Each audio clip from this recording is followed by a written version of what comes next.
அனைவருக்கும் வணக்கம். சனி பகவான் ஒவ்வொரு ராசியிலுமே 2.5 ஆண்டுகள் வரை வலம் வருவார். சில வேளையில ஒரு ராசியில 3 ஆண்டும், இன்னொரு ராசியில 2 ஆண்டும் இருப்பார். மொத்தம் 12 ராசிகளிலும் வலம் வர 30 ஆண்டுகள் வரை எடுக்கும். இந்த சனி பயிற்சியால ஏற்படக்கூடிய பாதிப்புகள் என்ன? எந்த ராசிக்காரர்களுக்கு எந்த மாதிரியான ஒரு பலன்கள் கிடைச்சிருக்கு அப்படிங்கிறத பத்தி முழுமையா தெரிஞ்சுக்கலாம். வீடியோ ரொம்பவே பயனுள்ளதாக இருக்கும். வீடியோவை கடைசி வரைக்கும் ஸ்கிப் பண்ணாமல் பாருங்கள். சனி பகவானால் ஏற்படக்கூடிய பாதிப்புகளில் இருந்து விடுபட இந்த ஒரு பரிகாரத்தை செஞ்சு பாருங்க. உங்களுடைய வாழ்க்கையில் நல்ல ஒரு மாற்றம் ஏற்படும். சனி பகவானுக்கு போற்றி அப்படிங்கிற மந்திரத்தை மறக்காமல் கமெண்ட் பண்ணுங்கள்.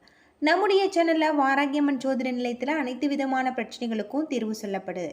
சனி பயிற்சியால் ஏற்படக்கூடிய பாதிப்புகளிலிருந்து விடுபடுவதற்கு இந்த டிஸ்கிரிப்ஷன் நம்பர் கொடுத்துருக்கோம். இந்த நம்பருக்கு கால் பண்ணி உங்களுடைய பிரச்சனைகளை சொன்னீங்கன்னா போதும். அதற்கான ஒரு தீர்வு உங்களுக்கு கட்டாயம் கிடைக்கும். குறிப்பாக சனி பகவானால் ஏற்படும் போகும் பிரச்சனைகளில் இருந்து விடுபட பலருமே சனீஸ்வர பகவான் கோவிலுக்கு சென்று வழிபாடு நடத்துவது வழக்கம். குறிப்பாக புதுச்சேரியில் காரைக்கால் அருகே திருநள்ளாறு இருக்கு. இங்கு பிரசித்தி பெற்ற தர்ப்பணேஸ்வரர் கோவில் சனீஸ்வரருக்கு தனி சன்னதி இருக்கிறதாகும். சனி பயிற்சி விழா என்பது இங்கு சிறப்பாக நடைபெறக்கூடியதாகும். இங்கு வழிபாடு செய்தால் சனி பகவானால் எதிர்கொள்ளக்கூடிய பிரச்சனைகளில் இருந்து தப்பிக்கலாம். அது மட்டும் இல்லாமல் நம்பிக்கையாக சொல்லப்படுது அப்படின்னும் சொல்லப்பட்டு வந்துட்டு இருக்கு. இந்த சனி பகவான் கோவிலுக்கு சென்று உங்களுடைய ராசி நட்சத்திரத்தின்படி நீங்கள் பூஜை செய்து வாருங்கள். கட்டாயம் ஒரு நல்ல மாற்றம் ஏற்படலாம். ஒவ்வொரு சனி பயிற்சி நாளுமே திருநள்ளாறு சனீஸ்வரர் கோவிலில் மக்கள் கூட்டம் அலைமோதும். இந்த நாட்களில் தான் இந்த நிலையில் 2026ஆம் ஆண்டுக்கான சனிப்பயிற்சி விழா தேதி அறிவிக்கப்பட்டிருக்கு. 2026ஆம் ஆண்டு மார்ச் 6ஆம் தேதி திருநள்ளாறு கோவிலில் சனிப்பயிற்சி விழா நடைபெறுது. அன்று தினம் கும்ப ராசியில இருந்து மீன ராசிக்கு சனி பகவான் இடம்பெற இருக்காரு. திருநள்ளாறு கோவிலை எடுத்துக்கொண்டால் வாக்கிய பஞ்சாங்க முறை பின்பற்றப்பட்டு வருது. இந்த நிலையில தான் வாக்கிய பஞ்சாங்க முறைப்படி சனீஸ்வரர் கோவிலில் சனிப்பயிற்சி விழாவுக்கான தேதி அதிகாரப்பூர்வமாக அறிவிக்கப்பட்டிருக்கிறதாக சொல்லப்பட்டிருக்கு. சனி பயிற்சியால் ஏற்படக்கூடிய பாதிப்புகளில் இருந்து விடுபடுவது. நீங்கள் இந்த கோவிலுக்கு சென்று வழிபட்டு வருவதன் மூலம் உங்களுடைய வாழ்க்கையில் நல்ல ஒரு மாற்றத்தை உங்களால் கொண்டு வர முடியும். குறிப்பாக சனி பகவானால் ஏற்படும் பிரச்சனைகளில் இருந்து விடுபடுவதற்கு சனீஸ்வர பகவானுக்கு கோவிலுக்கு சென்று வழிபட்டு வருவது நல்லது. இதனால தான் ஒவ்வொரு சனி பயிற்சி நாளுமே திருநள்ளாறு சனீஸ்வர பகவான் கோவிலில் கூட்டம் அலைமோதும். அன்றைய தினம் கும்ப ராசியில இருந்து மீன ராசிக்கு சனி பகவான் இடம்பெற இருக்காரு. திருநள்ளாறு கோவிலை எடுத்துக்கொண்டால் வாக்கிய பஞ்சாங்க முறை பின்பற்று வருகிறது. இந்த நிலையில தான் வாக்கிய பஞ்சாங்க முறைப்படி சனீஸ்வரர் கோவிலில் சனி பயிற்சி விழாவுக்கான தேதி இன்று அதிகாரப்பூர்வமாகவும் சொல்லப்பட்டிருக்கு. முன்னதாக திருக்கணிதத்தின்படி மார்ச் 29ஆம் தேதி சனி பயிற்சி நடந்தது. 29/3/2025ஆம் தேதியில கும்ப ராசியில இருந்து மீன ராசிக்கு திருக்கணித பஞ்சாங்கத்தின்படி சனி பகவான் மாறியிருக்காரு. 3/6/2027 வரை 2.5 வருட காலத்துக்கு இந்த மீன ராசியில சனி பகவானுடைய சஞ்சாரம் இருக்கும். ஆனால் வாக்கிய பஞ்சாங்கத்தின்படி திருநள்ளாறு கோவிலில் 2026ஆம் ஆண்டு மார்ச் 6ஆம் தேதி தான் சனி பயிற்சி எனவும் அன்றைய தினம்தான் கோவில்களில் சனி பயிற்சி விழா நடப்பதாகவும் அறிவிக்கப்பட்டிருக்கு.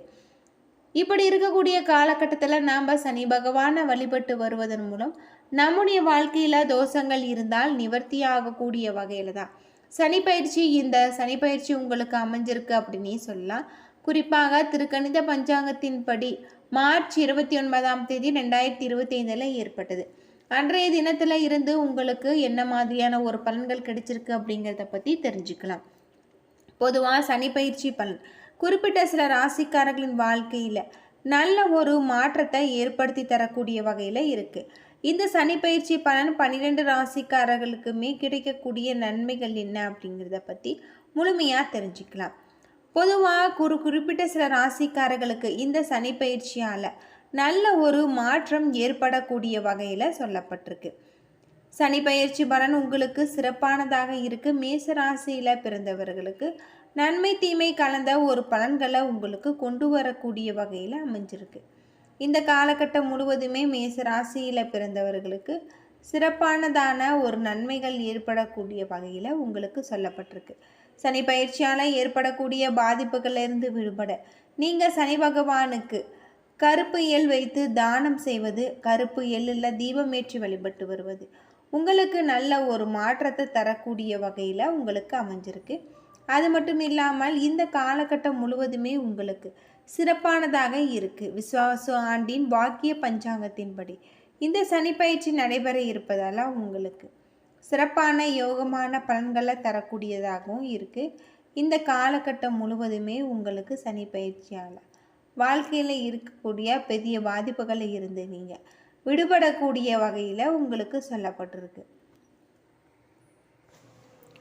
வாக்கிய பஞ்சாங்கத்தின்படி 6ஆம் தேதி நாளைய தினம் சனி பயிற்சி காலை 8:26 மணிக்கு சனி பகவான் கும்பராசியில் இருந்து மீன ராசிக்கு பயிற்சியாக இருப்பதால் இதனால் பலன் பெறக்கூடிய ராசி யார் அப்படிங்கிறத பற்றி நாம் தெரிஞ்சுக்கலாம். ரிஷப ராசிக்காரர்களுக்கு 9 மற்றும் 10ஆம் வீடுகளுக்கு அதிபதியான சனி பகவான் உங்களுக்கு விலகி வருகிறார். இந்த பயிற்சியின் போது ரிஷபராசியின் 11ஆவது வீடான லாபஸ்தானத்தில் அமர்கிறார். மீன ராசி சனி பகவானின் நட்பு வீடு என்பதுடன் குருவின் பார்வையும் இருப்பதால் ரிஷபராசிக்காரர்களுக்கு இந்த காலம் பொற்காலமாக அமைஞ்சிருக்கு. எதிர்பாராத உயர்வுகள் உங்களுக்கு கிடைக்கும். பணியிடத்தில் தடைப்பட்ட வேலைகள் நடைபெறலாம். இடமாற்றம், பதவி உயர்வு கிடைக்கலாம். இழந்த அனைத்துமே மீண்டும் கைக்கு கிடைக்கக்கூடியதாக இருக்குது. குடும்பத்தில் நிலவி வந்த குழப்பங்கள் தீரக்கூடிய வகையில் சொல்லப்பட்டிருக்கு. மிதுன ராசியில் 8ஆம் மற்றும் 9ஆம் வீடுகளின் அதிபதியான சனி பகவான் 10ஆம் இடமான கர்மஸ்தானத்திற்கு பயிற்சியாகிறார். இதன் காரணமாக உங்களுடைய வேலை மற்றும் தொழிலில் நல்ல ஒரு லாபம் கிடைச்சிருக்கு. குறைந்த ஊதியத்தில் வேலை பார்த்து வருபவர்களுக்கு நல்ல நிறுவனத்தில் இருந்து வேலைக்கான அழைப்புகள் வரலாம். பதிவு உயர்வு, சம்பள உயர்வு காத்திருப்பவர்களுக்கு நல்ல செய்திகள் கிடைக்கும். அலுவலகத்தில் உங்களுடைய திறமைக்கான அங்கீகாரம் கிடைச்சிருக்கு. பணி சார்ந்த ரகசியங்களை பிறரிடம் நீங்கள் பகிர வேண்டாம். குடும்பத்தில் நல்ல ஒரு போக்கு நிலவக்கூடிய வகையில் உங்களுக்கு சொல்லப்பட்டிருக்கு. கடகராசியில் பொறுத்தவரை 7ஆம் மற்றும் 8ஆம் இடங்களின் அதிபதியான சனி பகவான் 9ஆவது வீட்டிற்கு வருகிறார். இது பாக்கியஸ்தானம் ஆகும். இதன் காரணமாக கடகராசிக்காரர்களுக்கு அதிர்ஷ்டத்தின் முழு ஆதரவு உங்களுக்கு கிடைச்சிருக்கு. கடந்த கால முயற்சிகளின் பலன்கள் உங்களுக்கு கிடைக்கக்கூடியதாகும். அலுவலகத்தில் உங்களுடைய திறமைகள் பாராட்டப்படும். கடினமான பணிகளையும் எளிதாக நீங்கள் செய்து வெற்றி பெறுவீங்க. நீண்ட கால கனவுகள் உங்களுக்கு நனவாகும். அதே சமயம் எந்த ஒரு சூழ்நிலைகளுமே நீங்கள் பொறுமையாக கையாள வேண்டியது அவசியம். கோபம் ஏற்படாமல் தவிர்ப்பது உங்களுக்கு இந்த காலகட்டத்தில் நல்லதாக இருக்குது அப்படின்னு சொல்லலாம். துலாம் ராசியை பொறுத்தவரை 4 மற்றும் 5ஆம் வீட்டின் அதிபதியான சனி பகவான் தற்போது 6ஆம் இடத்திற்கு செல்கிறார். இது சத்ரு ருண ரேகஸ்தானம் என்று அழைக்கப்படும். இதன் காரணமாக உடல்நலத்தில் இருந்து வந்த பிரச்சனைகள் தீரலாம். ஆரோக்கியம் மேம்படலாம். உடல்நலத்தில் அக்கறை செலுத்தினால் உங்களுக்கு நடக்கும் அனைத்துமே நல்லதாக நடக்கும். எதிரிகள் விலகி செல்வாங்க. பணியிடத்தில் பொறுமைகள் கூடும். சமுதாயத்தில் அந்தஸ்து உயரக்கூடியதாகவும் உறவினர்களுக்கிடையே இருந்த மனக்கசப்புகள் தீரக்கூடியதாக இருக்குது. தம்பதிகளுக்கிடையே அந்யோன்யம் அதிகரிக்கக்கூடிய வகையில் சொல்லப்பட்டிருக்கு. விருச்சிக ராசியில் பிறந்தவர்களுக்கு 5ஆம் இடமான பூர்வ புண்ணிய ஸ்தானத்திற்கு பயிற்சியாகிறார். இதன் காரணமாக குடும்ப சூழல் மகிழ்ச்சியாக மாறும். உங்களுடைய முயற்சியில் நல்ல ஒரு பலன்கள் கிடைச்சிருக்கு. குழந்தைகள் மற்றும் நல்ல செய்திகளை நீங்கள் கேட்பீங்க. தந்தை வழியிலான சொத்துக்கள் உங்களுக்கு கிடைக்கும். சிலருக்கு பதிவு உயர்வுடன் பொறுப்புகள் அதிகரிக்கலாம். தலைகணத்தை தவிர்க்க வேண்டியது அவசியம். பூர்வீக சொத்துல இருந்த தகராறுகள் நீங்கும். ஆடை ஆபரண சொத்துக்கள் சேரும். மகர ராசியில் பொறுத்தவரை உங்களுக்கு சனி பகவான் 3ஆம் இடமான தைரியஸ்தானத்திற்கு செல்ல இருக்கிறார். இது 7.5 சனியின் பிடியிலிருந்து முழுமையாக விலகக்கூடிய ஒரு அமைப்பாகும்.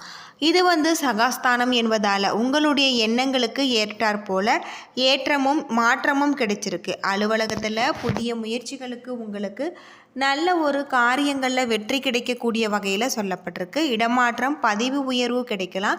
ஊதிய உயர்வுக்கான வாய்ப்புகள் உண்டு. புதிய வாகனங்கள், சொத்து சேர்க்கை ஏற்படக்கூடிய வகையில் சொல்லப்பட்டிருக்கு. என்ன நண்பர்களே, இந்த வீடியோ உங்களுக்கு பயனுள்ள ஒரு தகவலை தந்திருக்கும்னு நினைக்கிறேன்.